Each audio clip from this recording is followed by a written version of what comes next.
Name is Alfred. It's Saturday, February 11, 2023, and today we have a packed show for you. We are talking about three topics. The first one is going to deal with the domestic debt exchange program that is currently underway in Ghana. The second thing we want to talk about is the security issues in Boku, where we have two ethnic factions currently fighting. And third, we want to look at the campaign launched by Alan Shamante of the New Patriotic Party. Again, my name is Alfred Muzu. I'll take a quick break. I'll be back to actually give you a quick background on these issues. I have a couple of videos that I want to play. One would be the press conference held by the Minister of Finance, Ken Oforiatta, to discuss the fact that people should sign up onto the domestic debt exchange program before February 7th. And matter of fact, putting February 7th as the deadline. Otherwise, the country will not be able to raise the necessary funds or will not be able to meet the conditions laid down by the IMF in order to get the support we need to get out of our current economic issues. I would also play another video where the Speaker of Parliament, Alan Sumani Bagbin, had then requested that the Minister of Finance attend Parliament to explain to Parliament the domestic debt exchange program and the ramifications, especially on the retirees, because we've known that for the whole of last week, retirees have been on the streets demonstrating against the plan. They don't want to be included. Some of them depend on this coupon payments for their medicines, and it is just tough for them, especially where we live in a country where there's or there are no social protections for especially the aged. So they've been on demonstration, and a famous person in our body politics I'm speaking here about, the former Chief Justice Sophia Akufo, joined them, and there's a video to that effect which I would also be playing. Stay tuned, don't go anywhere. Tell a friend to tell a friend the Ghana Agenda is started so they can join and watch today's show. It's gonna be good. I'll be right back.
All right. Welcome back to the show. So as I was saying, over, I believe, Tuesday or so, we had seen a press conference or a press engagement sort of where the Minister of Finance released some statements with regards to the debt, the domestic debt exchange program.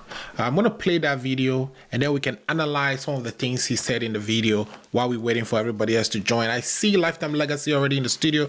Welcome to the studio, Lifetime Legacy. Thank you, my brother. Yes, sir. Let me play a couple of, I want to play a couple of videos and then we're going to go frame to frame, kind of talk through what is being said in those videos, you know, so that people can actually follow with the discussion. Right. So the first one I want to do here, let me share that, is going to be the Minister of Finance delivering address on debt exchange program. Let's take a listen and we'll be back. As part of a broader response to recent macroeconomic challenge. At that time, Lifetime, can you hear it?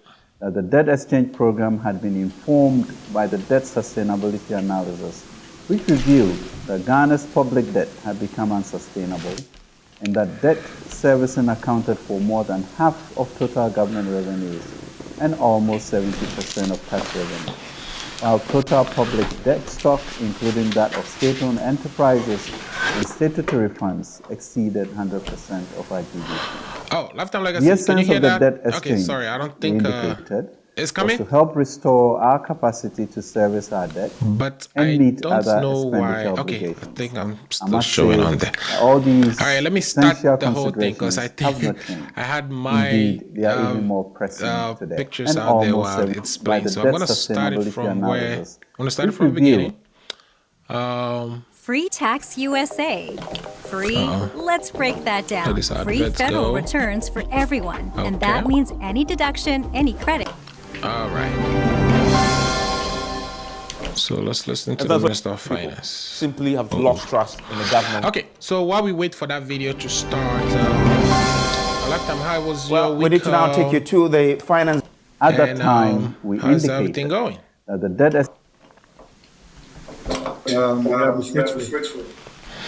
all right, so I'm going to go back to the video now and then we'll get back to the discussion. So here we go. The exchange program had been informed by the debt sustainability analysis, which revealed that Ghana's public debt had become unsustainable and that debt servicing accounted for more than half of total government revenues and almost 70% of tax revenues, while total public debt stock, including that of state-owned enterprises and statutory funds, exceeded 100% of our GDP. The essence of the debt exchange, we indicated, was to help restore our capacity to service our debt and meet other expenditure obligations. I must say that all these essential considerations have not changed. Indeed, they are even more pressing today. Prior to this launch in November 2022, I presented the broad contours of our economic and financial landscape and the necessary response measures as part of the 2023 budget statement and economic policy. Since then, three significant developments have occurred to pave our path to economic recovery.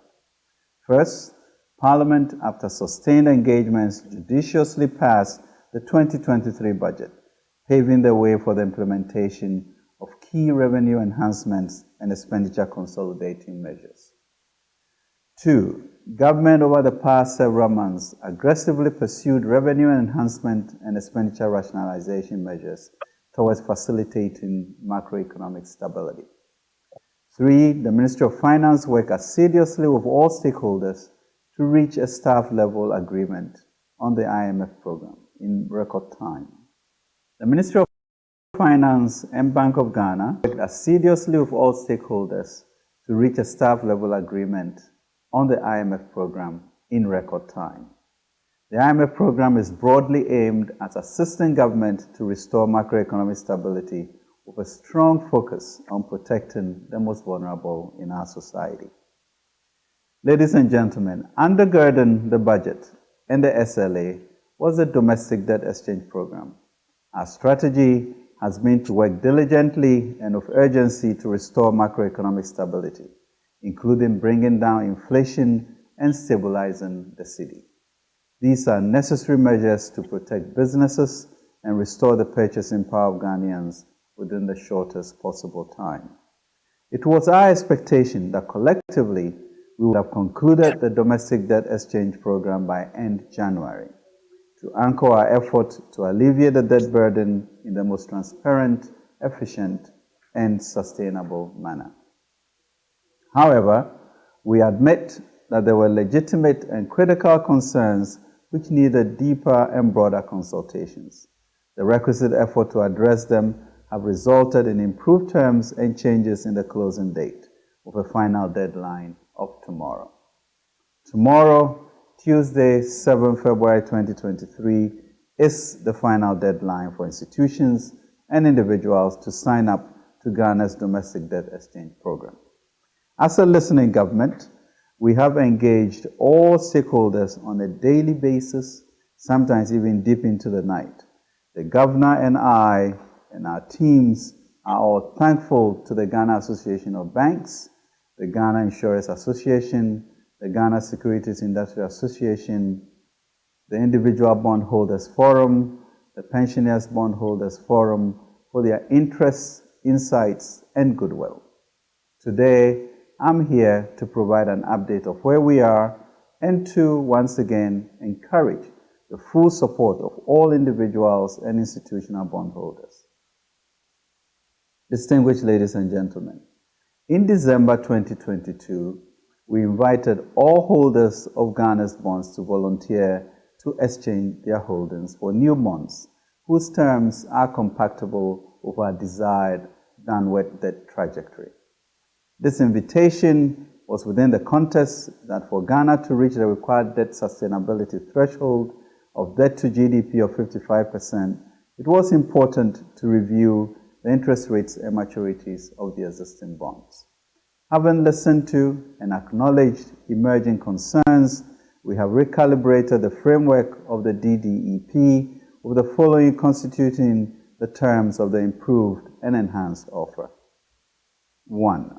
All individual bondholders who are below the age of 59 years, Category A, are being offered instruments with a maximum maturity of 5 years instead of 15 years and a 10% coupon rate. 2. All retirees, including those retiring in 2023, Category A, are being offered instruments with a maximum maturity of 5 years instead of 15 years and a 15% coupon rate. All retirees, including those retiring in 2023, Category B, are being offered instruments with a maximum maturity of 5 years instead of 15 years and a 15% coupon rate. The objective of this is to ensure that individuals, especially retirees who put their hard-earned savings in our domestic market, are not left in hardship as a result of the DDEP and yet contribute to the resolution of our current crisis. We have been intentional in pushing the threshold of what is possible in order to safeguard the well-being of our pensioners, preserve the savings of individuals, protect the working capital of businesses, and ensure the health and stability of our financial sector whilst restoring macroeconomic stability. Indeed, since the first announcement of the DDEP, the government has engaged in good faith discussions and extensive stakeholder engagements of 5%. It was important to review the interest rates and maturities of the existing bonds. Having listened to and acknowledged emerging concerns, we have recalibrated the framework of the DDEP with the following constituting the terms of the improved and enhanced offer. 1. All individual bondholders who are below the age of 59 years, Category A, are being offered instruments with a maximum maturity of 5 years instead of 15 years and a 10% coupon rate.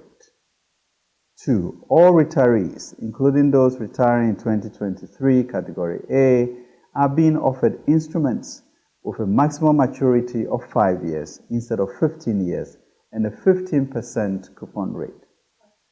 All retirees, including those retiring in 2023, Category B, are being offered instruments with a maximum maturity of 5 years instead of 15 years and a 15% coupon rate. The objective of this is to ensure that individuals, especially retirees who put their hard-earned savings in our domestic market,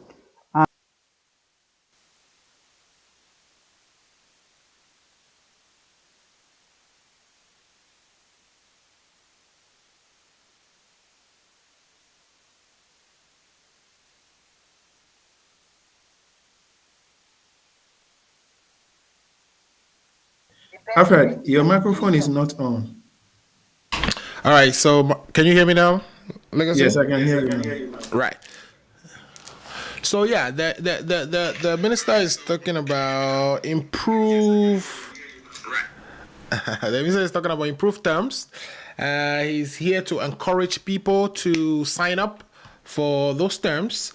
He's giving the deadline of February 7th as when you can take your old contracts. So you get into a bond purchase agreement with the government. There's a contract that is given to you. The contract spells out when your bond will mature. What we say when your bond will mature means when do you get your principal back? At maturity, you get your principal back. But over the years, for instance, if you have a bond that is maturing next year, every month, depending on whether the coupon is paid every month between now till then, you get your interest. All right, that becomes the cash flow that comes to you. And when it matures, you do then get your principal back. We are suspending payment of interest, or what we call the coupons, for now. We are not paying that. And we are saying that, okay, we wouldn't pay even the principals back. If your principal is maturing now, we would hold it until 5 years from now. So we are not only not paying the coupon rate now, but we are also not going to pay the interest, the principal back until 5 years from now. And that is a guarantee we are giving to, we call them people under 59 years old to be in category A. They will have a maximum of 5 years maturity. So if you have a bond which is maturing this year, forget it. You're not getting your money now. You get your money 5 years from now. Now, without, okay, so for instance, if your coupon rate is actually, let's say 20%, we are also saying you are only going to get 10%. Okay. And then for retirees, we are saying also they would have maturity postponed till 5 years from now, and their coupon rate or the interest rate they will get periodically would be 15%. And we're saying everybody else, we would put everybody else in that category where they would also have a suspended maturity for the next 5 years, but get a coupon rate of 15%. What this means really is that if inflation rate, for instance, which we currently know as hovering around some 35%. 54%. Say that again? 54%. The inflation is that rate interest rate or inflation rate? Inflation. Inflation is interest about... rate is around 34. Interest rate is going to be more than inflation. So interest rate, I believe, is the 54 or so, but the inflation is apparently about 34%, right? Mm-hmm. So if you have inflation at 34%, but you are getting a coupon rate of 10%, you are losing immediately some 25%, right? Yeah. Okay, so if the government is trying to entice people to get into this agreement, the people already have a contract with the government to say, the bond I purchased from you, this is how much you are going to pay me, and this is when it would mature. You are saying you will not pay me when it becomes due on maturity. You're trying to, delay it for 5 years. So what is in it for the average investor, the bondholders? What is in it for them? Shouldn't you be giving them some incentive in order to accept the delayed maturity, to say, for instance, because I'm not going to pay you now, I'll pay you 5 years from now. Maybe I will give you more coupon in exchange of that. Does that make sense? Mm-hmm. And that would entice people to buy or to actually do the exchange. Or you will say, okay, you know what? Instead of, the 5 years, let me give you a higher coupon rate and extend the number of years. So the government need to actually, and for me, I'm also thinking it would make sense if you just peg it to inflation, right? Inflation is at 35%, so that people don't feel like they are losing their Inflation money. is 54%. Okay, let's check that. If you go to the Bank of Ghana website, I'm going to put that quickly. But I'm saying that even if you peg it at inflation rate, right, at least people will feel that So, they are Alfred, not let being me understand cheated. this. We are talking of two different things. We are talking of inflation and interest rate. Correct. Interest rate is 34%. Inflation is 54%. Oh, that would make no sense. You understand? Because interest rate usually is supposed to be more than inflation, because you have to build risk. Inflation is really risk-free rates, right? So there you go. Current inflation is 54. Oh my God. Yeah, that is what I was telling you. Yeah, then the interest rates are going to be more than 54, because first of all, if you the interest rate is around between 28 and 34. who's current, that's monetary policy rate. This is Bank of Ghana. And you see, this is what I've been saying. Even this is misleading. Bank of Ghana couldn't be lending money at 28% when inflation is 54. You understand? Very good. That's what Bank of Ghana will lend to other banks. But bank can't be doing that because inflation already outstrips that, 28%. Because what you do is you take the risk-free rate, stack inflation on to determine what the interest rate. So if the average person goes to the market right now, they should be getting interest rates of over 70% based on inflation plus, what the policy rate is. But what I'm saying is that a sensitive government would at least say, okay, let me peg this coupon rate at maybe the Bank of Ghana rate of return, which is the policy rate, or even if they want to be generous, let's peg it at inflation so that people are not losing their money. Because I could, take that money, right? Because there is high inflation out there. I could take that money and use it now and avoid and get better value for my money than waiting 5 years when inflation is at 58%, which means by the time I get my money, the value will be gone. Meanwhile, the coupon you are paying on it for me will not be enough to cover the loss in value that I would have gone through over the 5 years. So these are my just preliminary takes on this thing. Let's hear what you have to say, listening to the Minister of Finance. Do you think that the minister has actually gotten this thing right? Thank you, Alfred. Thank you for the opportunity once again. Looks like there's an echo behind. Yeah. Okay.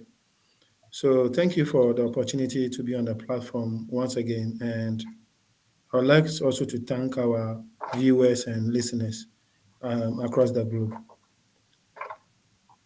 Alfred, in the time past, people prefer to keep money at home under their bed than they will invest it in something. Most especially after the 1979-81 situation where the former president, people were punished for being excessive wealthy. That discouraged people from venturing into any business that will draw public attention or government attention.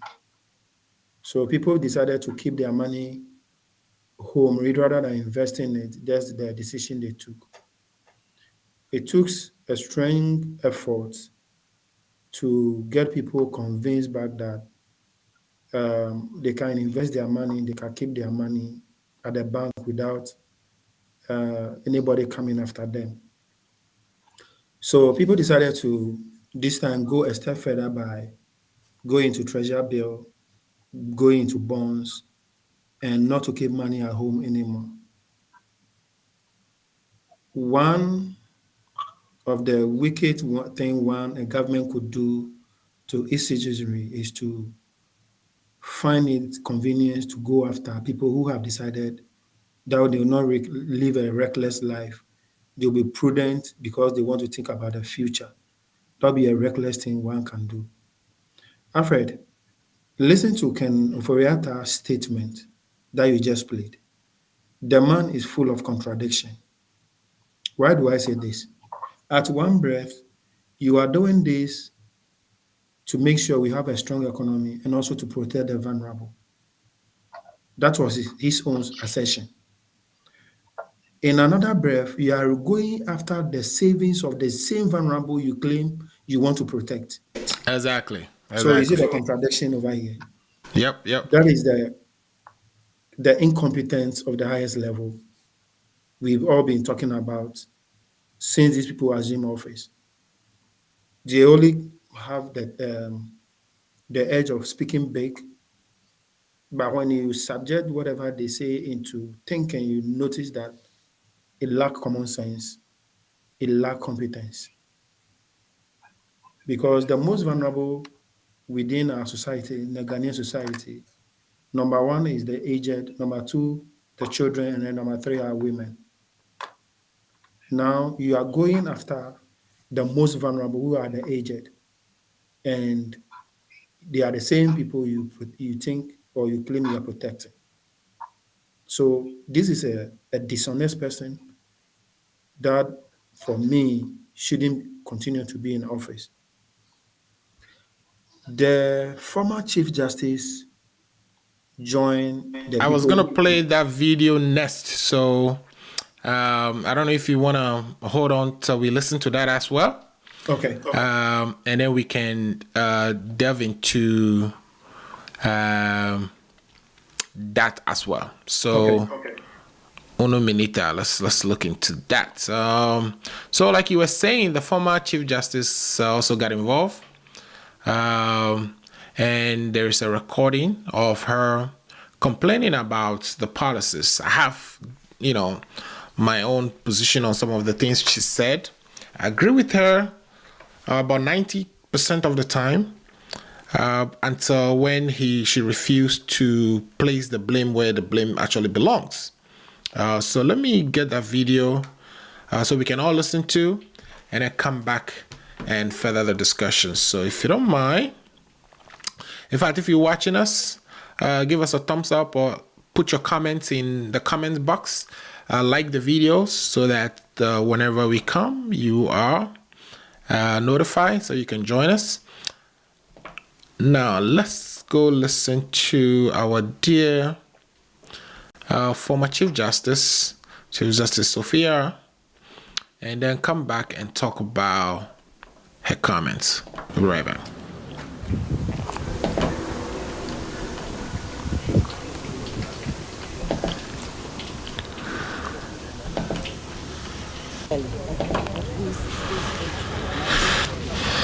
Some are a bit older than me, some are somewhat younger than me. But these are all people who have worked. They have worked very hard. They could have left the country when others were going. They stayed. They worked for the nation. And we've had our ups and downs and everything. But bit by bit, a lot of us are from the generation where you were always encouraged to save for tomorrow and all that. Sometimes we've been through times when all your savings become nonsense because of some government policy. Then over the years, bit by bit, people have become more confident in the economy, in investment and all that.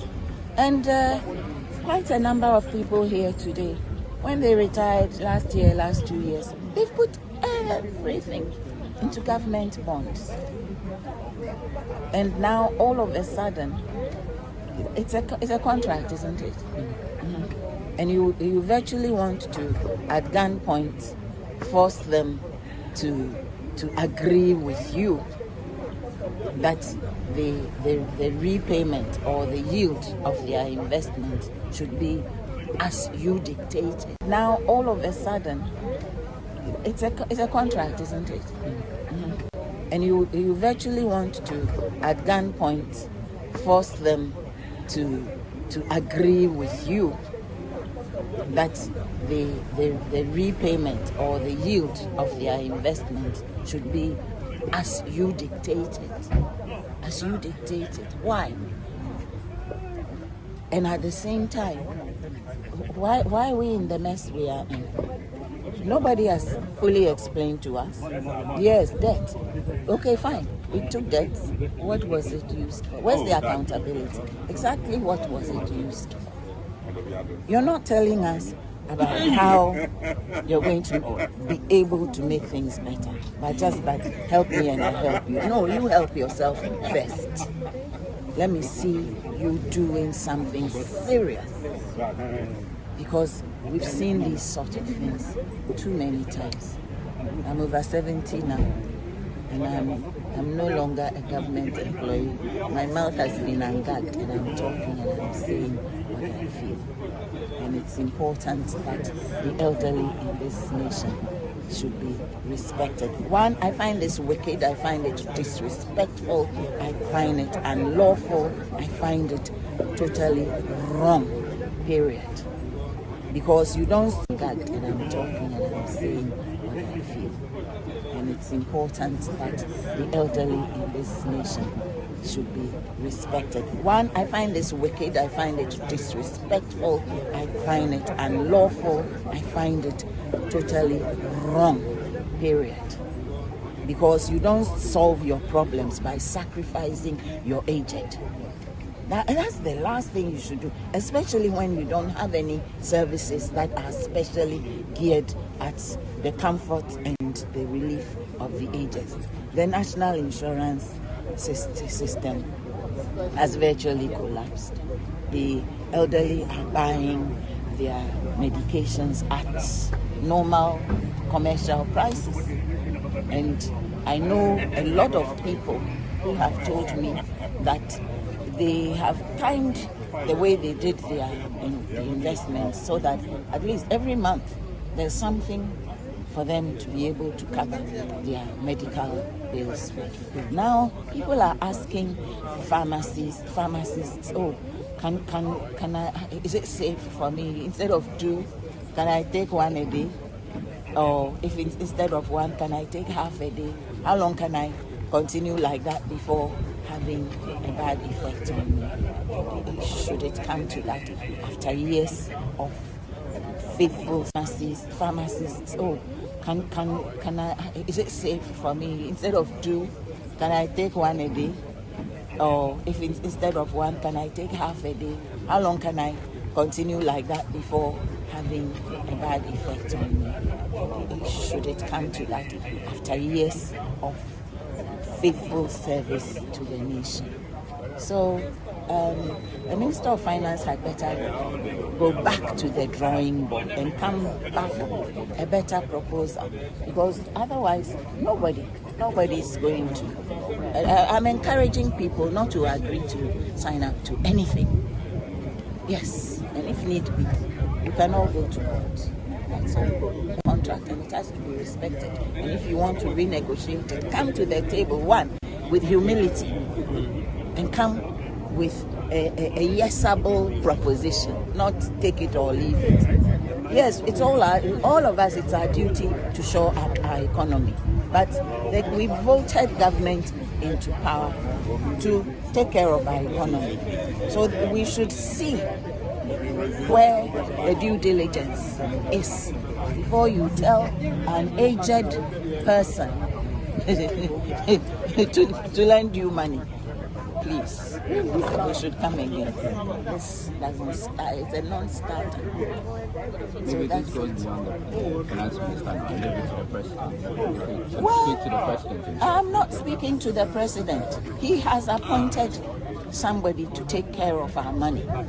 And I remember when Kenufuriata was first appointed in 2017.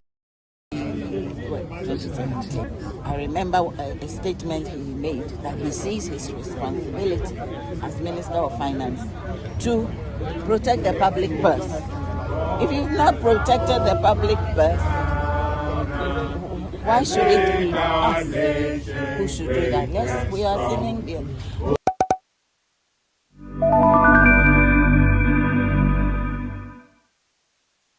is okay to be so stressed and overwhelmed that you feel like you need to talk to someone about it. And by that, I mean going to therapy. Lately, the transition from college into post-grad and working full-time and adulting has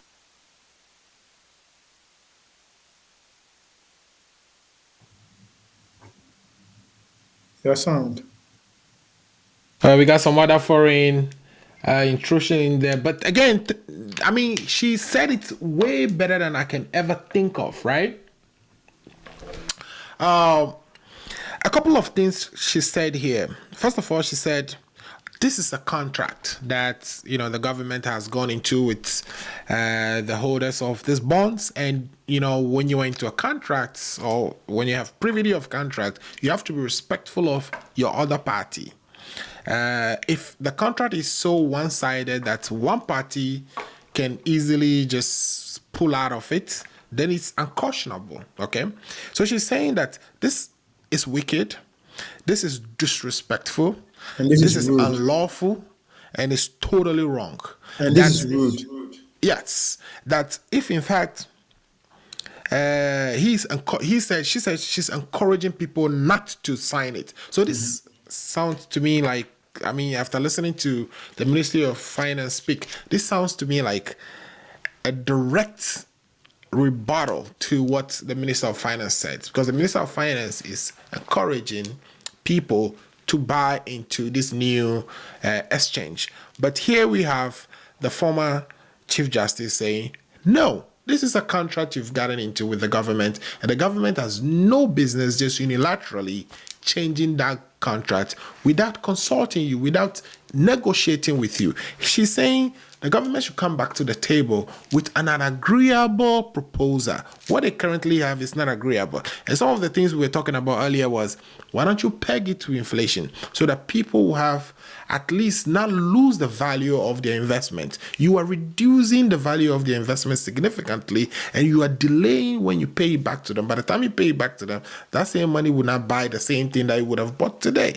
So come back with something that we can all agree to. And I think if the Minister of Finance kind of restructure it that way, increase the coupon rate at least to inflation, if not to maybe the Bank of Ghana monetary policy rate, just peg it at the rate, so that if the monetary policy rate changes, the rate changes, the coupon rate will change. That way people can understand that, okay, it would just be as though I put my money into the Bank of Ghana and Bank of Ghana is paying me interest. But if you just decide that, oh, by the way, you're giving somebody 10%, 15%, when monetary policy rate is even at 20 point something percent and inflation is almost at 54%, you are pretty much just robbing the people at that point. So I definitely agree with her. What do you think about all the things you hear? There's something I disagree with her on, but I'd like to hear your assessment of what you've heard so far. Then we can come back to discuss what I disagree with. Alfred, I know where you disagree with her. But I think this woman is less than 2 years ago was number three, number three in power. Yeah. Power ranking. She's not a nobody. She wields a lot of influence in the society. Yeah. So if she could register her displeasure, her anger publicly like this, for me, her statement alone should summarize all the nonsense going on. Her comment alone, if the government indeed want to be have the citizenry as heart, the call by the former Chief Justice alone should summarize everything. And I don't know whatever else, anything else that I can say on this platform to contradict or to disagree with what she said. You could also see from the before a person of her status or stature in the society could come out to speak like this, you notice that all efforts to get the right thing done did not materialize. has been tried but probably ignored. Yeah. So that is why I That is said, why I said, though the though angle the you angle are you are trying trying to to go, whether he has whether he spoken has with the spoken with the president president and and directed directed it it to to the the better. So for So me, for me, in in trying trying to to jump the jump the gun by gun what by you are going what to you are going say, to say, I I can say can that say that she have she said have it said in it in him the beginning and and is not is getting the not getting the feedback feedback slash it's it's expected. expected. Right. So she wants to She let the wants to whole let the world whole know world that know that they have they have done, and done, this is my this is my position position as far as as the far issue as the issue is is concerned. Okay. Okay. We put a code, a QR code on the stream so that if you support us, please, scan it and then it will ask you to donate a little bit of money to buy us coffee because I want my brother Life of Legacy to stay awake because we have a lot to talk about today, right? So please support us by scanning the QR code and it will ask you to donate maybe a couple of dollars so we can continue to produce this content for you every week. All right. So, Lifetime Legacy, what I disagree with, right? The portion of her statement that I did not necessarily support was when she was asked whether she can blame the president for this. All right. And she said, no, she's not speaking to the president, that the president has already, appointed the Minister of Finance. And when the Minister of Finance was appointed, she said, the Minister of Finance said, he sees his responsibility as protecting the public purse. But the same was what the president said. When the president was inaugurated as president, he said his duty is to protect the public purse. And it's unto him to make all the necessary appointments of persons with the qualifications, the know-how, and the experience to make that happen. The current Minister of Finance is somebody who even the members of the government have advised the president to remove because of non-performance or lack of trust, but the president refused. So the Chief Justice is being disingenuous when she says that, by the way, I'm not going to blame the president. By the way, I'm not going to talk directly to the president. I'm going to blame the Minister of Finance. No, the Minister of Finance has a boss, and that boss is the president. Why did she shy away from that? Is it because she has the same last name as the president? That's right. That's right. In a term or African sector, we have a saying that said, okay. What does that mean? We were elderly in society or in a home. Mm-hmm. You need to, when there is misbehavior of kids within around, Mm-hmm. or there is a gossip about you, you need to pretend as if you've not heard what is being discussed. Right. So the Chief Justice cannot openly tell the entire world that they have spoken to the president to get the right side, or they have talked to the president to do something about what is going on, and he refused to go. Right. The only way as a state woman, somebody of influence within society, somebody of status within society, the only way you can let the whole world know that she is not in support, she's in disagreement of the whole thing going on, is to tell the whole world of her disgusting against the whole thing going on. Right. If you watch, she made a pronounced statement that she was privileged to have sent nation to a certain statement. Right. So she have nothing much to complain by grace of God to quote her. So she is here to join her age contemporary to fight for what they are entitled to. And what is happening to them could happen to any of her relation.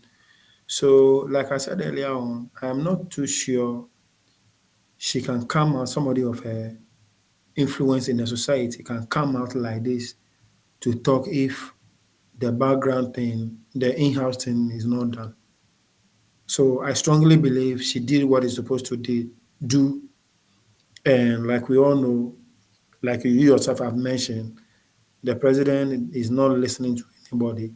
So the only option for the former chief justice, including the members of the government who are in the parliament, the only option they have now is to resort publicly to register their displeasure as they have done within, and they notice that nothing good is coming out of it. Okay, thank you so much for that. Uh, since she spoke, which was Friday, we've also heard again the Speaker of Parliament, Alan Smani Bagby, also speak. And he sought to. Yes, Alban Smani Bagby. Okay. There's so many bangs in there. All right. So he also spoke in Parliament. Maybe you have a for Alan. Say that again? Maybe you have source for Alan Chimati. All right. We'll talk about that soon. All right. So Bagby also spoke.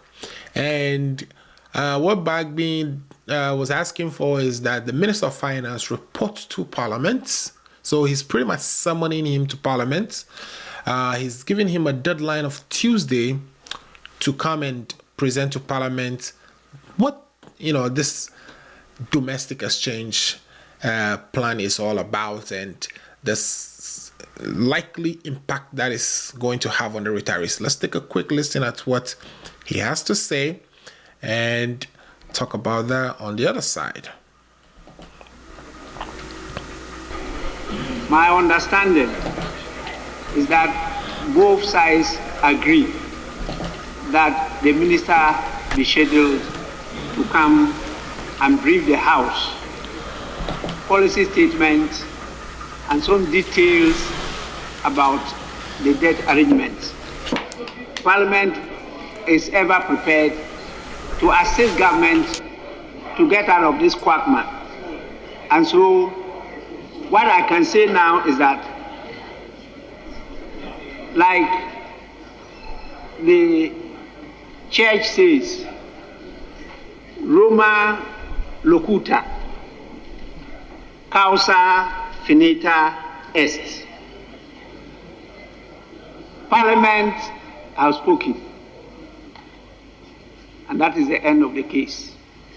The minister be scheduled by the business committee as early as possible, because this is an urgent matter. If the pensioners are picketing at the ministry, we need to do this as quickly as possible. But because we've insisted, I can say that by Tuesday next week. Tuesday next week. This week is quite packed, and so Tuesday next week will be appropriate. Even though we have some business to on Tuesday, I insist that it should be on Tuesday. We'll have to find time for the minister, because this is a very urgent matter, particularly dealing with elderly people. We have to find time for the minister to give us a brief.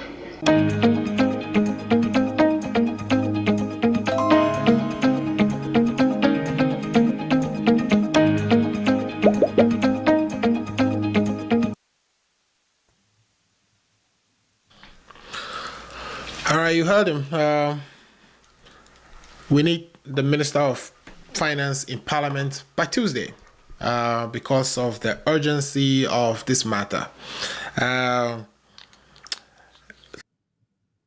little too late in the game. Shouldn't this have happened on recess? But of course, it needs to happen at some point. It's amazing that up to now we haven't really heard him make a detailed presentation to Parliament of these plans. Besides, it's been kind of sort of introduced in the budget. So do you think this is a little too late, or right timing? Okay, they said it's not late than when you look at the finance minister, you realize that he is doing a lot of things in an opaque manner. When you listen to the Chief Justice, she also mentioned it in her submission that the man is not forthcoming with informations. So maybe Parliament couldn't call him earlier on because they are also not privy to a whole lot of things. They want to take time to. I think they were on recess until when? Until last Tuesday. week or so? Yeah. Right. So but it could, if with some emergencies like these, especially when you have retirees picketing and people disagreeing with a plan the government is trying to embark on, Parliament could have pulled themselves out of recess to attend, a session and get this hearing going, right? Yeah. So it's better late than never. We hear what response you provide on Tuesday and what the position of the people's representative is going to be.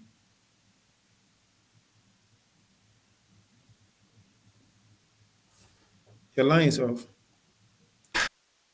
Just saying, we are also joined by our brother from the state of Massachusetts, the secretary. Are you the secretary now of NDC Massachusetts? In Paul DeSosu. Paul is always here helping us understand some of these issues. Paul, we've been talking about the domestic debt exchange program. We played a video of the Minister of Finance giving deadline that February 7th, everybody should be able to exchange their current bonds for a new one. He provided some improved terms, he called them, that instead of maturity of 10 years for people under 59, he called them category A. He's now changing it to 5 years maturity, maximum maturity, and he's offering a 10% interest. For retirees, also 5 years maximum maturity, but he's offering them a 15% coupon. And everybody gets 5 years by 15% coupon. So in response to that, we saw the former Chief Justice, Miss Sophia Akufo, or Justice Sophia Akufo, joined the retirees at the Ministry of Finance and also made certain comments.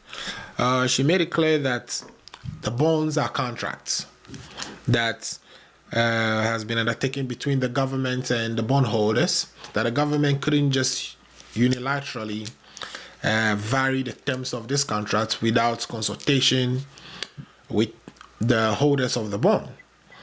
Or without seeking the approval of the holders with the bond.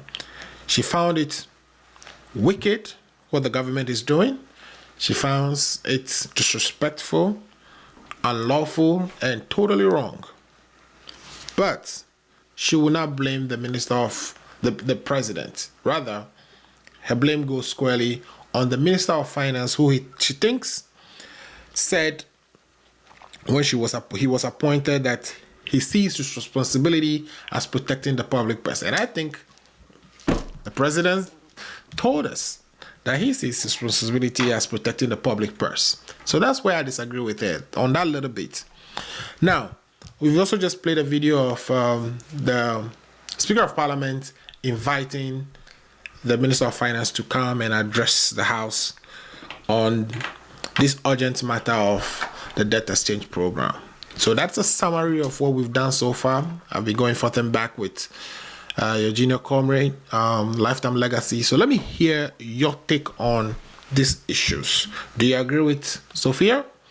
Do you disagree with the Minister of Finance? Do you think Bagbin and Parliament are joining the party too late? Well, thank you. I appreciate my opportunity given to me to be on your show this afternoon. Well, by the way, all our MPP folks who actually proposed the topics, for some reason, No show today. Anyway. The name is Sophia, no Sophia. It's Sophia Akufo. Sophia. All right, got it. That's Sophia Akufo. That's the former chief justice. Yes. So let's talk about this domestic debt exchange. You see, it's very sad, very unfortunate, unacceptable, disrespectful, wicked, and I mean, use the adjectives to describe what this government is about to do. Why am I saying so? Right from 2018, okay, the minority in parliament, led by Honorable Atufosi and Honorable Adongo, started raising the red flag. We started saying that these people are presenting fake figures. They are manipulating the figures that they are presenting to parliament, and they are presenting different figures to the international body. Example, in 2018, the deficit as they presented to us was 4.7 from their end, but the actual deficit in 2018 was 7%. You remember before 2016, the NDC was in a program with the IMF. And when they were handed over to them in January 7th, 2017, the IMF program was still in place until early 2018, when the IMF program was over. The reason why these people was able to have discipline in 2017 was because the IMF program was in place in 2017. As soon as 2018, the IMF program was over, we started seeing the indiscipline in this government. I am stating on record that in 2018, the deficit was above 7%, but they lied to us that they made 4.7%, which is a lie. 2019 also, they went beyond, but 2020, they hit almost 15.1%. That was election year deficit. Apart from that, the president has been misappropriating the taxpayers' money by renting private jets to his luxury, to his satisfaction. We've raised a lot of issues, but they've still not, or they are not ready to listen to the cry of the common people. Number 3, look at the size of government. When he came to government in 2017, they appointed 125 ministers. When we raised issues, what did the president tell us? He told us that he needs these members so that he can achieve the goals he wants to achieve for the country. At the end of 2020, almost 80% of what he said he wanted to achieve, he couldn't achieve it. Even with the free SHS, there's a lot of issues around it. So for me, if all these things has happened, renting private jet, misappropriation of the coffers, living like Arabian king, also appointing a lot of ministers, over 125, over 1,000 staffs in the presidency, and just using money that you go and borrow for consumption, this is where it's going to lead you to. For me, this debt exchange program, let me explain it to the understanding of your listeners. All they are saying is that if Alfred, Lifetime Legacy, myself, we have gone to buy a bond, and the agreement is that the bond is going to be, the percentage returns for us is 40%. Government is saying that he cannot pay that money. Therefore, he's trying to revive it, and he is trying to tell you how much he can pay you. It is unfortunate. For me, I think someone needs to go to court, because the bonders, we have the bankers and then the individual bonders. It is a contract between them and the banks and then the government. You cannot just stand up as an individual, as a government, to try to, change the terms and conditions of a contract you've signed with someone. The country is at its knees, and I think the time has come for the NPP Akufo-Addo government to be honest to the good people of Ghana and ask for forgiveness, call for stakeholders meeting. Let's all come and sit on the table. Bring all people from walks of life, economics, industrialists, engineers, accountants, financial analysts, bring everybody on board. They should present us the true picture of the state of the nation. Let's sit down, let's analyze it. And then we can all come into agreement and see how best we can help this country. For now, as we speak, the finance minister just told us last week that by March, if we are not able to enter into the IMF deal, the country will collapse. The economy is going to collapse. Is it not the same people who were telling us a year, 2 years ago that there is the best economy ever in the country? This is the best government ever. The economy is on track. Are they not the same people? So what happened? Mr. Muzo, I know my brothers in the NPP will come and tell us, oh, COVID. Look, COVID was a blessing. And I keep on saying that COVID was a blessing. Because as we speak, 21 billion cedis, that's what the money we got when COVID struck. Money from the IMF, World Bank, Bank of Ghana, SOS, social voluntary organizations, and all those money that came in, almost 21 billion. According to the finance minister's information that he has given to us, out of these 21 billion, almost 10 billion was used to support the budget in 2020, 2021. This is the reason why I keep on telling you that COVID was a blessing. Okay? If COVID had not struck, and with all this money coming, what would they have gotten over 10 billion to support the budget in 2020, 2021? So for my brothers in the NPP to come and sit on this show and keep on saying that the reason why we are in this situation is because of COVID, it has now been proven that COVID was rather a blessing, not a curse. Because we got a lot of support from the, international body, from, civil societies, from, the Bank of Ghana and all those stuff. They supported the economy. As we speak, over 11.8 billion that they said they spent to, support the COVID relief, to support people. They cannot even account for it. Look at the Auditor General's report. How can you be misappropriating funds, COVID funds, and then you are turned back to be taking the bond people who have invested their money, who have gone on retirement, and they know that because they've invested their money to this bond, they are going to get a return, and you are going to tell them that instead of 40%, I'm going to give you 5% return. And even I'm going to spread it within some years for you. It's unacceptable. It's unacceptable. Look, we've not found ourselves in this situation. For me, as I sit here, my mother has bought a bond and it's affecting my mother. My mother is almost 74. She'll be 75 this year. And she's with me. She's going back to Ghana.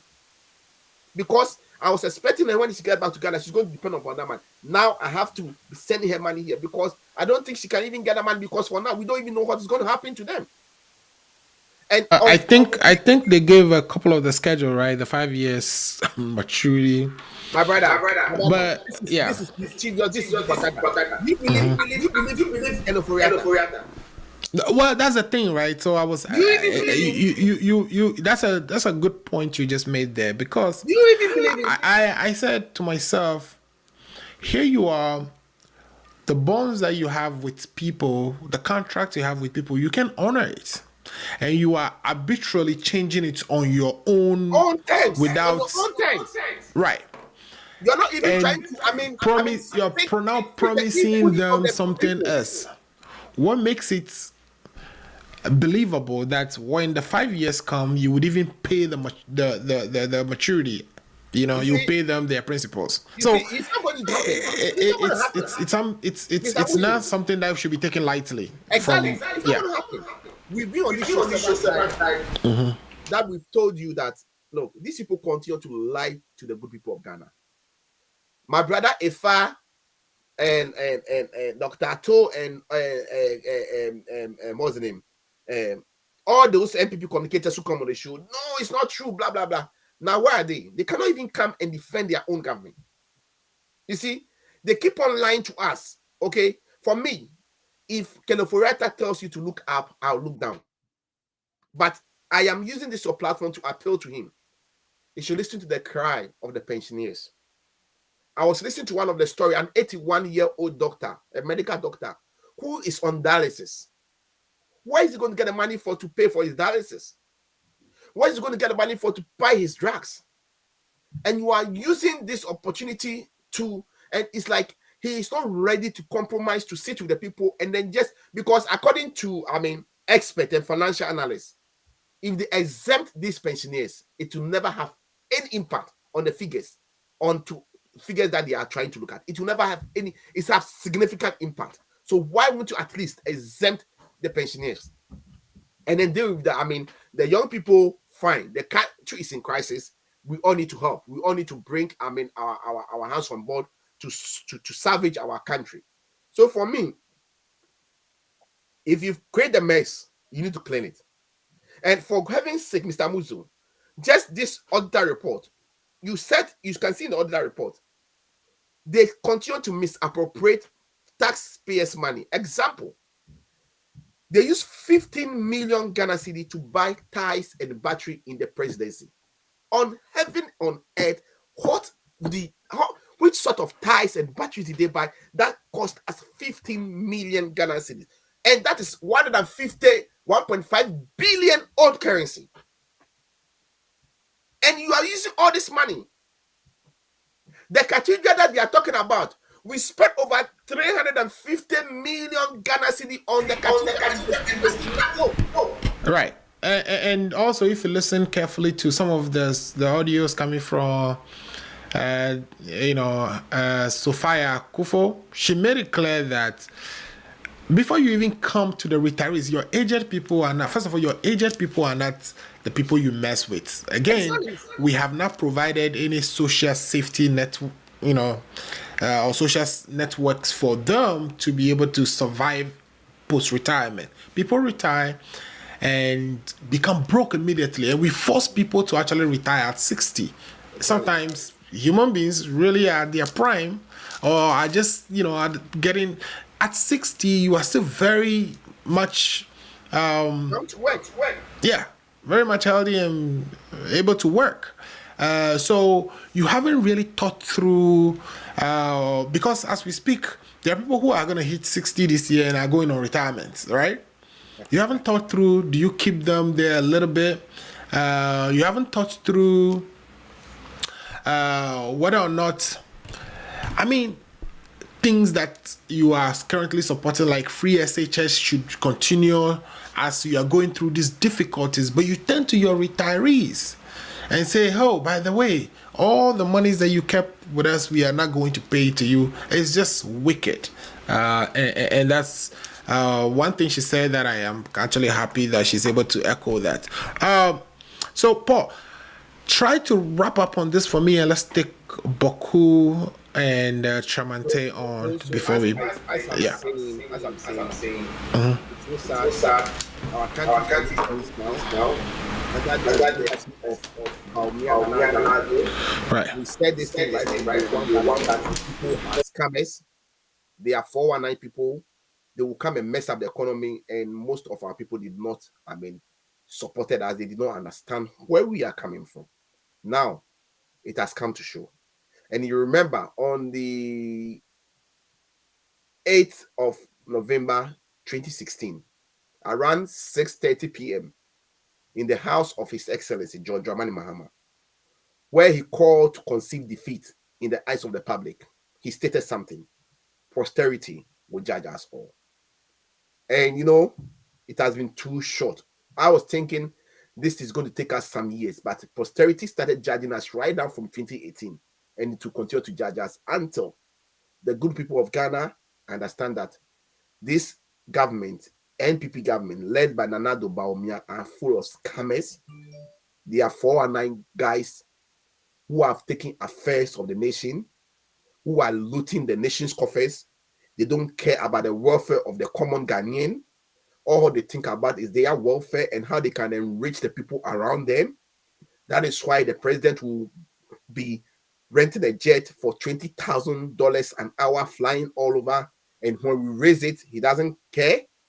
That is why the president will be buying a V8 that is costing over $80,000 here, putting a seat in it, following him wherever he goes, wasting the taxpayers' money. They don't care. They've messed the economy, and now they are asking the common Ghanaian, the pensioner, the aged, to suffer. That is why His Excellency, in a week or two ago in UK, he said that if you said you are not going to be part of politics, you let or you say that fools will lead you. And this is what has happened. We've all learned a lesson. We are all calling on those who said they are not politicians. As for me, I don't do politics. They should all rise up in 2024. Let's vote this incompetent. Let's vote this clueless government. Let's vote this indisciplined government. Let's vote this wicked and disrespectful government out of power. Because if we don't do that, even I believe this year, if we don't bring prayer, we don't offer support, the country economy will collapse, and it will affect all of us. Okay. So I'm appealing all stakeholders, the Christian Council, the Islamic Council, the CSOs, the Reverend Kabal, the Reverend Mate. Don't waste your breath. You know it's not going to happen. So, this is the time we want them to speak. right. Anyway. There's a four mantra. This is the time we want to speak. Where are the youngsters? Okay. Paul, we'll take a quick break and then we'll get back and then continue with the conversation. My battery is about to die. I need to get up and go charge it. So we'll be right back, guys. All right.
All right, welcome to the show. This is the Ghana Agenda. We've just wrapped up our first segment of the show, discussing the domestic debt exchange program. We play a couple of videos, one from the Minister of Finance himself, another one from the former Chief Justice, Sophia Akufo, and also from the Speaker of Parliament summoning the Minister of Finance to report to Parliament and explain to the House the plans around the domestic debt exchange program and the ramification it is likely to have on our retirees. Now let's switch gears quickly. Now, before we switch that gear, Paul, I know you were wrapping up and you want to know. Was that something? Okay, Paul, I know you were wrapping up, and what I find strange, Paul, is that the president hasn't spoken since on this matter. All right, neither did the vice president. That's what I want to. Okay, so you have the floor. For me, wrap it up on that note, and then we'll switch. Right.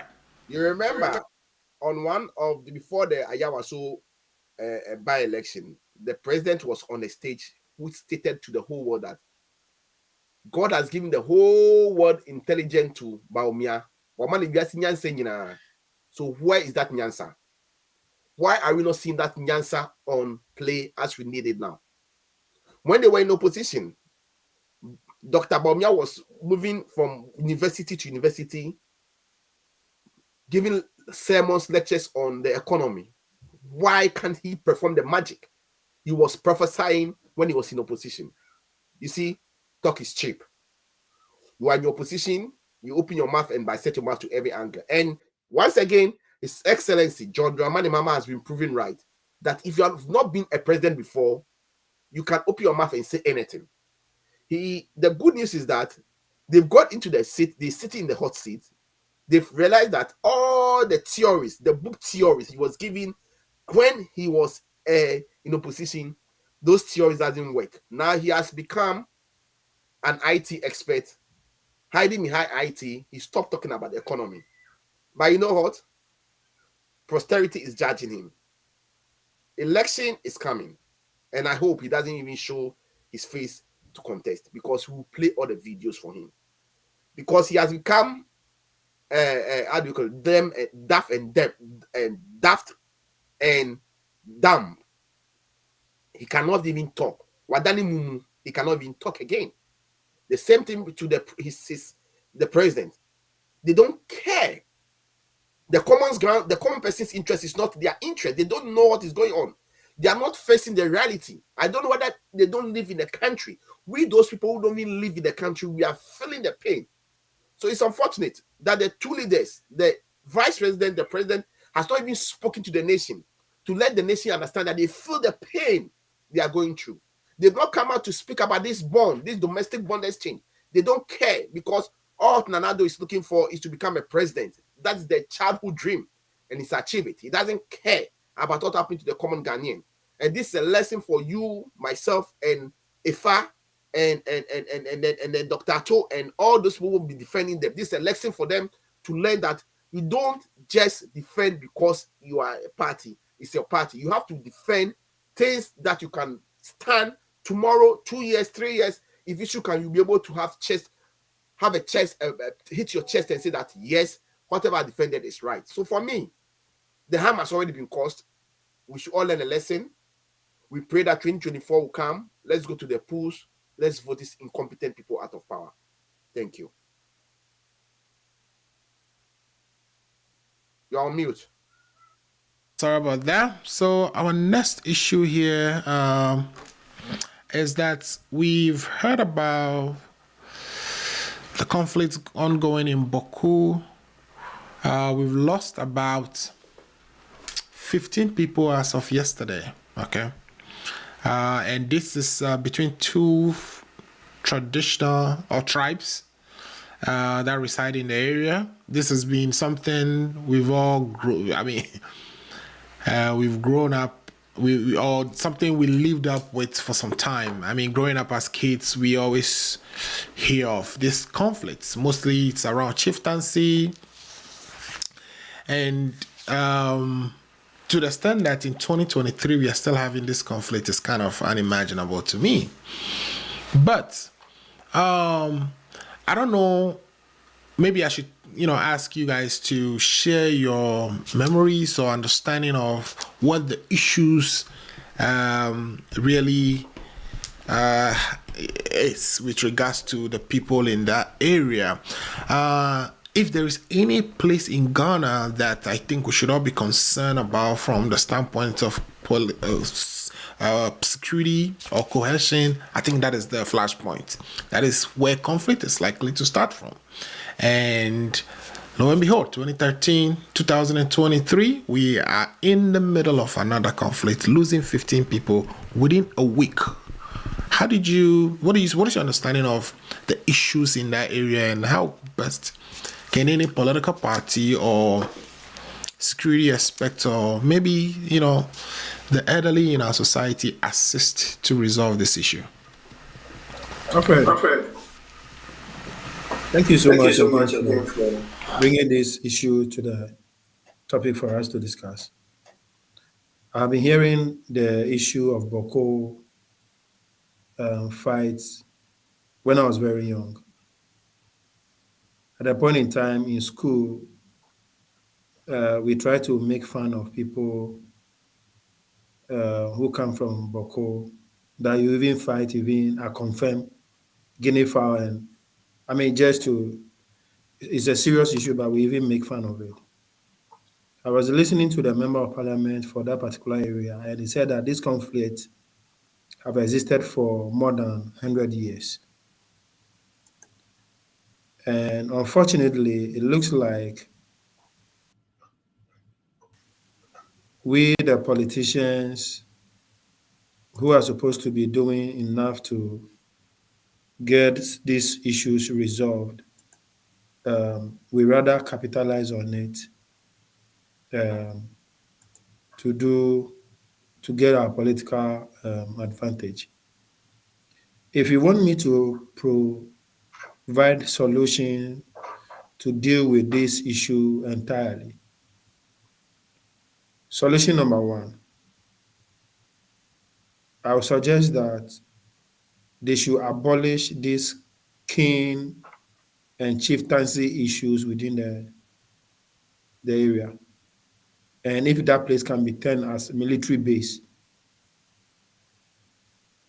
You're talking about a whole society of people with Yes. a unique cultural background and history here. How do we just If they suspend? themselves do not see the need Remember, to the power belongs to the people. their variable culture, we can't continue to be spending resources using life year in, year out. Right. So for me, the government should turn the entire place as a military base. Dissolve all chieftaincy issues within the area. If we want to truly deal with this situation. Okay. So that's your recommendation there. All That right. should be the Paul. solution. Okay, Paul, what do you think? Because if you leave it as it is, the politicians will continue to behind market for political gain, right? Absolutely. Right. So the only way I think is I even let's hear that dissolve the all two the tribes, Let's the two dissolve it. tribes are divided along party lines. It's one Let's tribe dissolve that it. supports After the all- NDC. It's After another all, that what supports are NPP. what is adding to our society? They should dissolve it. Turn the place to military base. Okay. Okay. Perfect. Dissolve it. Turn the place to military base. Paul, do you agree with that? I negotiation. You need to play some and how I size that this room is get off the ball and actually let's get use or not in discussion. Let's bring all the students together. Let them understand that we are brothers. I mean, strong each other is school. That's the way for it. Let's find a way to control each other. It's a sensitive issue. So you should be very careful. Comments with that. Right. Unfortunately, that people have not their way. That all we can do actually coming from it. Let's call for peace. Let there be peace. Let all the understand that this is the only that can bring unity, development, and the only way development can is all grace or to take peace. And then only when the peace happen and that enough peace they'll never be developed. And at the end of it, they will be at the side. They will be at the side. As we speak, I understand most offices have closed down in the house. As we speak, we understand that most of teachers, they are losing teachers. Over 56 teachers they've lost within the short period. Yeah, no, I mean, it's going to be difficult for people to want to live there, right? Because especially if you're losing people over basic things as skinny foul, it is a strange. Yeah. The blue faction to come to the realization that this is not going to lead them anywhere. No matter the situation, it is talk. Come to the table, let's talk.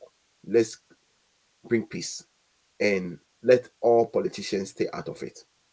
That's the only way forward. Thank you. Okay, thank you so much. Let's quickly switch again to the last topic, which is quarantine. I do have a video on that I want to play. I'm going to play about a minute and a half or two of him talking about the difficulty that the party is likely to face coming up with the campaign message. Let's listen to him, and then we can discuss it on the other side. So bear with me. as I bring in Mr. Shamante,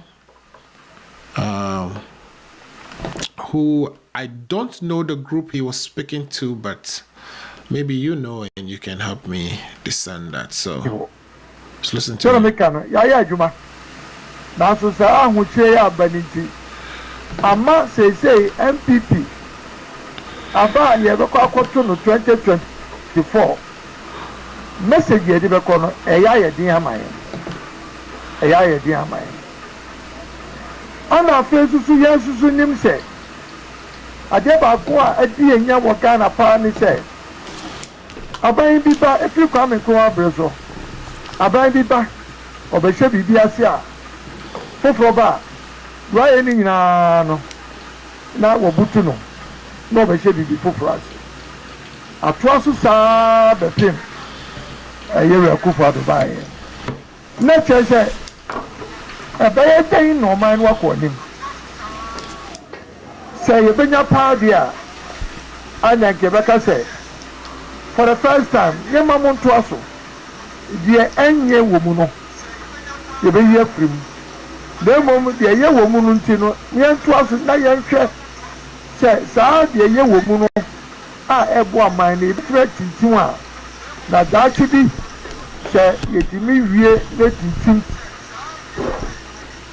pa na so bi for beba na ka tama people for aba Ghana for ye pe o mani ana say ba no enim say you go call general election. Amanyo konye doso. Obia baba abetri. Abanga kasiye no. Ewe mayemo. Na me ayafutu a me de ma Ghana for. Say ya start free exercise. Abai fufu ba. Bashe. Yes, you bubutu no. Ya start 1 factory. Eba is a butu no. Then a better Roman no akodadim. Anti 70 councillor say yantua MPP so dia. Na kwa say na one na the neighbor. Waka ya preso. Na one na the neighbor. Na say and na mahutie no a aba ni ntia meka say ya message no ya de ni nti no. Se udi obi ba abedi Ghana nim ama akwaje akonya kase no ai dai mai mudia na ense oye obi a sabenya MPP fo. Yeah, sure.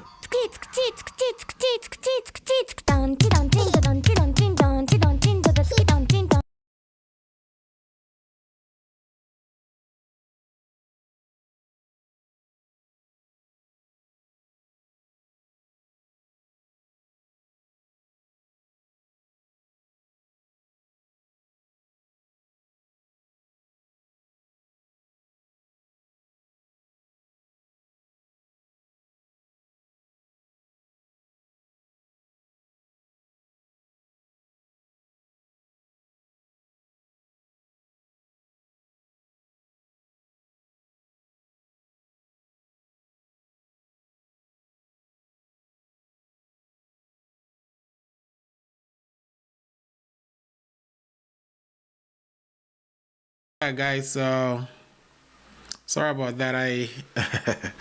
I dropped off accidentally. Can you hear me though? Yes, we can hear you. All right, so you heard Alan Chabantain and what he has to say. All right, he's saying essentially that it's difficult for them to actually come up with a campaign message. All right. Tell me what your take on this is.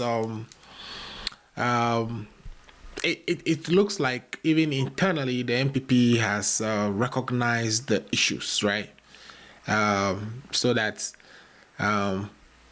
it should be a cool chop for the NDC. The MPP have recognized within themselves that this is going to be a difficult election year for them. Is that your understanding? Well, thank you very much. There's nothing like over here. We are going to elections, all the serious, Right. all the support and financial support, human resource, all the necessary, accoutrements that we need to bring on board to ensure that we win this election hands down. Right. That's what we are going to do. We are not going to say because they've messed up the economy, so therefore the future. That's not like these people we are dealing with, the sort of people we are dealing with, nor the did in 2020, how 8 people lost their life at the president has not been thinking about it or sent a message to most families. They can do worse things than what they did in 2020. So for us, all we need to do is to get our human resource ready, get people who will be able to mount the polling stations, be able to support in the collation and make sure that figures that are put on those pink sheets are the right figures and the tabulations are done right, to make sure that our pink sheets, we get them on time, we get our figures or results on time, and know what it is or the decision of Ghana. That's what we are going to do. We are going to put all the hard work and do this thing. We are not going to depend upon the cool chop that you stated, that because the economy is in mess and these people are messing up, we are going to say that it's going to be cool. We are not going to, give room to any issue. We're not going to give room for any, opportunity to take us by surprise. So we are going to work hard to make sure that, we put all our cards on the table and put our best foot forward. As I've said that, whatever Alan Chavante is saying is the total truth. I don't know which message they will come with. I don't know what message they are going to even give or talk to us about. But it's unfortunate that Alan is campaigning to become the next president or the next candidate of the MPP. It would have been better for him if he has resigned after the first term. It would have been better for him. He would have been able to have a better ground to stand on to make a case. But he was part of the first administration that messed up, and also admitted and accepted appointment in this current administration, and has even spent 2 years. And now that you are talking, you are part of the mess. Yeah, even in his own capacity, he's been the one put in charge of implementing the one district, one factory, which you've implemented. You said you built how many factories, and the economy is still collapsing. I like Alan Chavante very much. He's a gentleman. I preferred he would have been the candidate in the 2015, 2016 the 2016 election, yeah. But hey, it's unfortunate. I'm sorry to tell him. It's too late for me. Yeah, I think his time is past, right? Because if he failed to win 2024, by the time 2028 comes around, you might be a little too old to do this all over. So, well, you don't know what the NDC will do when they come to power for that first 4 years, right? So we'll see. We've learned a lot of lessons. When we come to power, all the mistakes we did in 2012 to 2016, we'll make sure that we don't do it again. Well, the issue too is that the NDC currently has only one strong man, John Dramani Mahama. Nobody else has been sold apart from him. So what is the era of John Mahama? Okay. Yeah, but John Mahama means the next. And during 2024, you see the viable candidates. We have a lot of people who can okay. At all I'll take times, your word for it. Unfortunately, that Alan Chavante put himself out there. At least he's better than Mahama. Right. At least he's better than Mahama. Unfortunately, he's part of the mess. He was part of the cabinet minister. Sat down. All this mess were taking place and I closed. Right. Never said anything.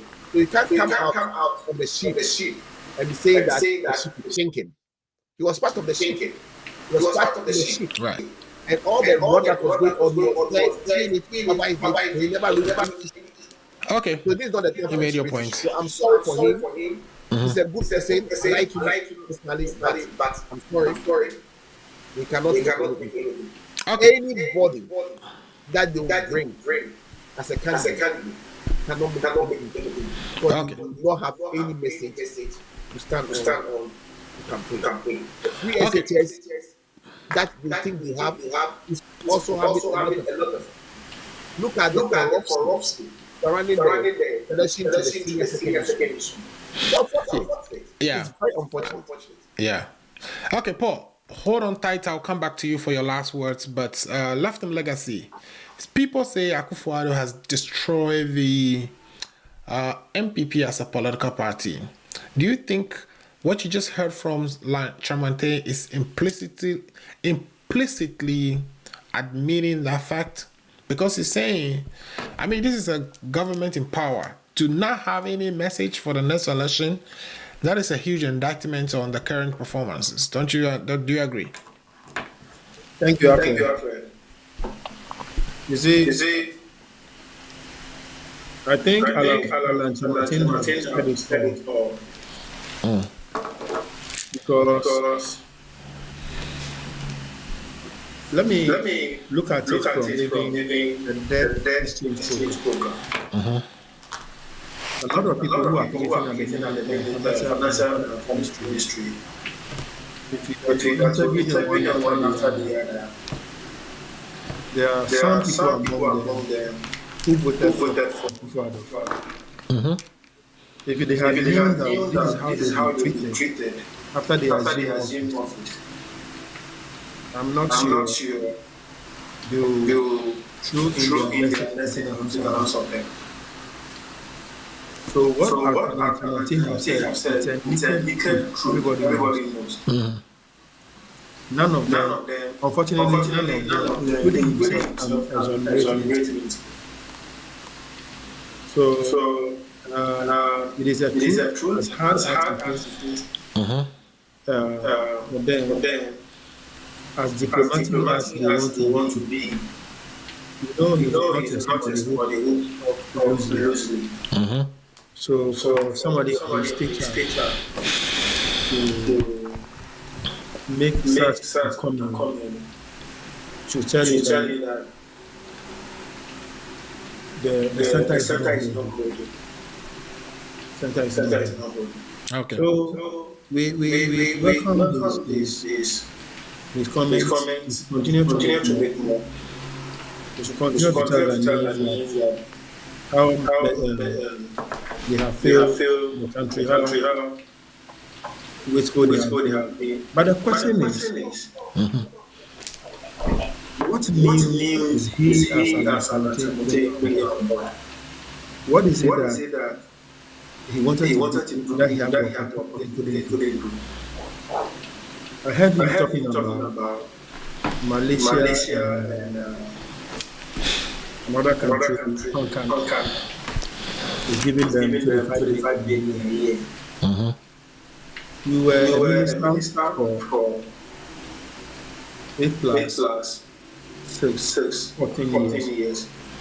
You were minister for 8 years. You were minister for 6 years. So if let's say you know can give them 2.5 billion a year. But they will be in office for 40 years. You couldn't make that as your project. Focus on that particular project. You do it for the nation. If you have been in office for 40 years, you couldn't do that. Right. What is the guarantee that we are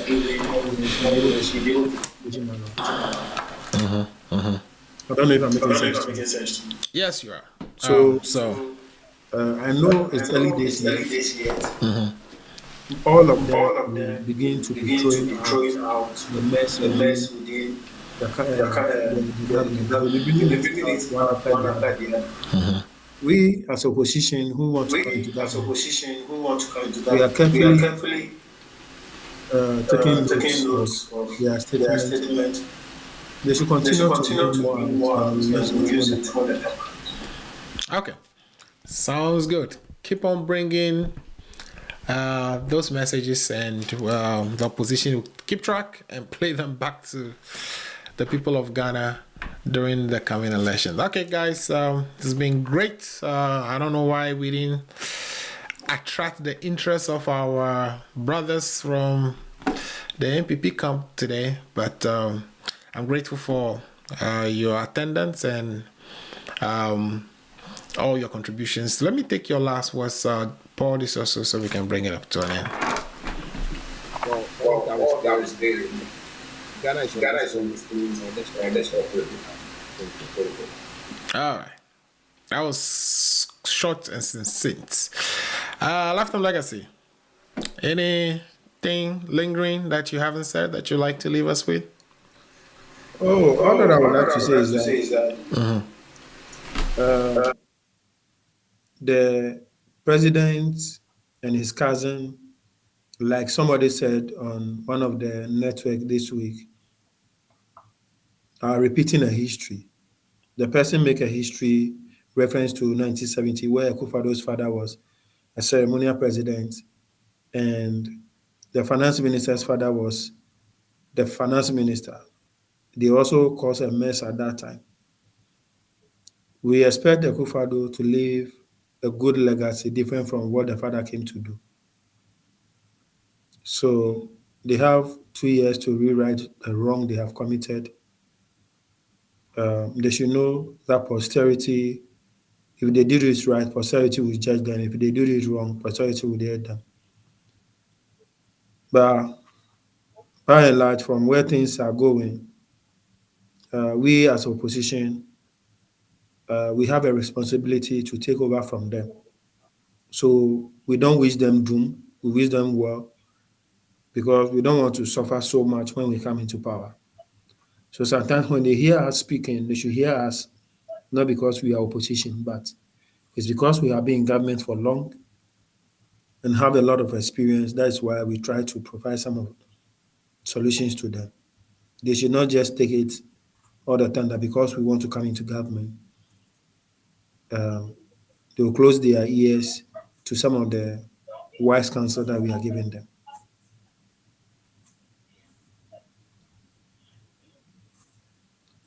See, thank you so much for your presence today and the contributions. We really appreciate it. We'll bring the curtain down on this note, or on that note.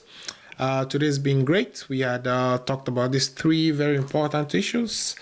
The last one being the campaign messages, difficulties with campaign messages from the camp of the NPP, as acknowledged to by one of their presidential candidates, Alan Chamante, and the conflict in Baku, which has been ongoing for some time now.